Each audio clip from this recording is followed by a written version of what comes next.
Aksi demo Aliansi Masyarakat Parasi Bersatu yang memaksa masuk kantor Dinas Energi Sumber Daya Mineral Provinsi Sutra ricuh. Massa terlibat aksi saling dorong dengan aparat kepolisian yang berupaya menahan massa. Aksi demo yang didominasi ibu rumah tangga ini menolak kehadiran perusahaan tambang di Desa Parasi, Kecamatan Palangga Selatan, Kabupaten Konawe Selatan.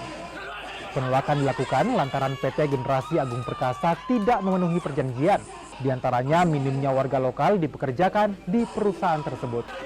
Mereka juga menuntut Inspektur Tambang Sultra agar memberikan sanksi kepada perusahaan yang bersangkutan.